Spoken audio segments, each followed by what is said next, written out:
Bonjour ou bonsoir à tous et bienvenue sur la chaîne Histoire de la Bible. J'espère que vous allez bien, même très bien. Et j'ai envie de partager avec vous, ce texte se trouve dans le livre des Psaumes, au chapitre 121. Et ce texte m'est venu en tête lors d'une visite justement d'un merveilleux domaine, d'un merveilleux lieu où on voyait justement des montagnes. Et ceci correspond bien justement à ce que ce texte nous dit, en tout cas dans ce qu'il commence. Psaume 121, Cantique des degrés. Je lève mes yeux vers les montagnes. D'où me viendra le secours? Le secours me vient de l'Éternel qui a fait les cieux et la terre.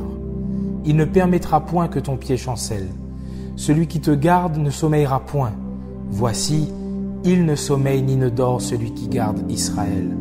L'Éternel est celui qui te garde. L'Éternel est ton ombre à ta main droite. Pendant le jour, le soleil ne te frappera point, ni la lune pendant la nuit. L'Éternel te gardera de tout mal. Il gardera ton âme.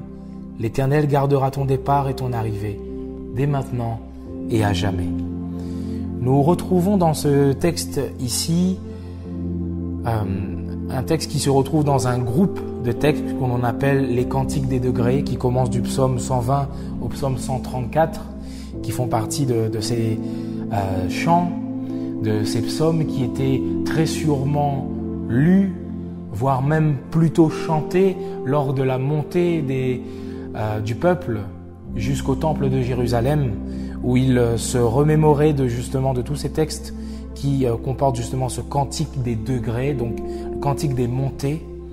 Et ici, dans ce texte, on voit l'auteur qui se permet de nous poser cette question et qui se pose cette question alors qu'il lève les yeux vers les montagnes, qu'il voit la grandeur justement de la création. Il lève les yeux vers les montagnes et il se demande d'où me viendra le secours. Mais celui-ci est confiant et à la foi. Il sait et répond directement à cette question. Le secours me vient de l'Éternel. Mais non pas le secours me vient de l'Éternel, point. Mais le secours me vient de l'Éternel qui a fait le ciel et la terre.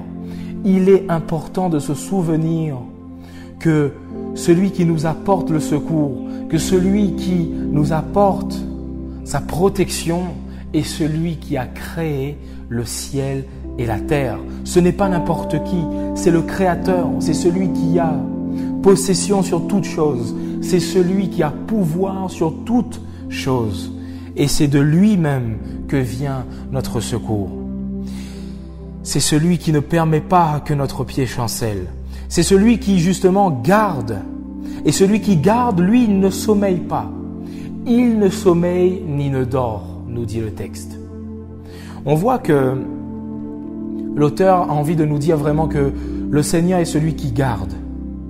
Et celui qui garde, on a besoin que celui-ci, face à sa mission de garder, ici l'Éternel de nous garder, il ne doit pas sommeiller, il ne doit pas faiblir face à cette garde, parce que sinon justement on chancellerait.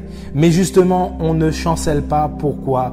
Parce que l'Éternel est celui qui nous garde et que celui-ci ne sommeille ni ne dort. Ceci nous amène aussi à une réflexion, à penser que nous sommes ceux qui devons garder la loi de l'Éternel, comme il nous est demandé de garder la loi de l'Éternel. Le mot est le même, shamar, garder. L'Éternel est celui qui nous garde et lui ne sommeille pas face à cette mission. Et nous-mêmes qui devons garder la loi de l'Éternel, nous ne devrions pas sommeiller face à cette mission aussi que nous avons de garder la loi de l'Éternel. Oui, il ne sommeille ni ne dort celui qui garde Israël. L'Éternel est celui qui te garde. L'Éternel est ton ombre à ta main droite.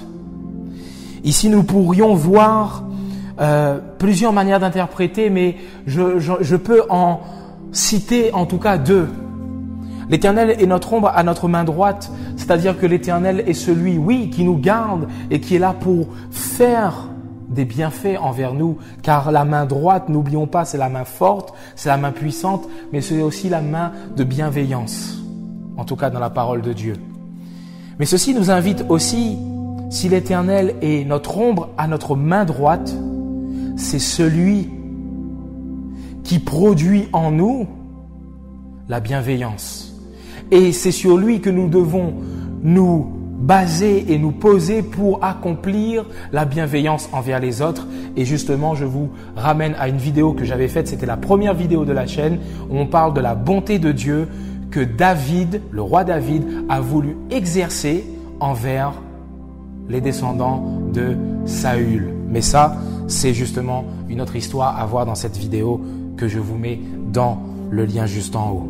Pendant le jour, le soleil ne te frappera point, ni la lune pendant la nuit. Donc nous sommes assurés que pendant tout le jour, pendant tout ce jour qui se découle, le Seigneur est là et il veille sur nous. L'Éternel te gardera de tout mal. Il gardera ton âme, donc il gardera ton être entier, il gardera ta vie. Et enfin, l'Éternel gardera ton départ et ton arrivée, dès maintenant et à jamais. Oui, il est important de savoir que l'Éternel est celui qui nous garde du début jusqu'à la fin. Beaucoup de personnes pourraient nous dire et pourraient nous faire croire que l'Éternel nous a abandonnés, que l'Éternel ne nous garde pas. Or, le texte est clair, l'Éternel gardera son peuple de tout mal, l'Éternel gardera la vie de son peuple et l'Éternel te gardera et gardera ton départ et ton arrivée dès maintenant et à jamais. Oui, le Seigneur est bon, le Seigneur est là.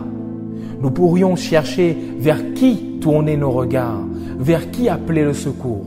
Mais souvenons-nous toujours que le secours vient de l'Éternel qui a fait le ciel et la terre. Sur cela, j'espère que ces paroles vous béniront dans le Seigneur et surtout, n'oubliez pas une chose très importante, faites du bien autour de vous.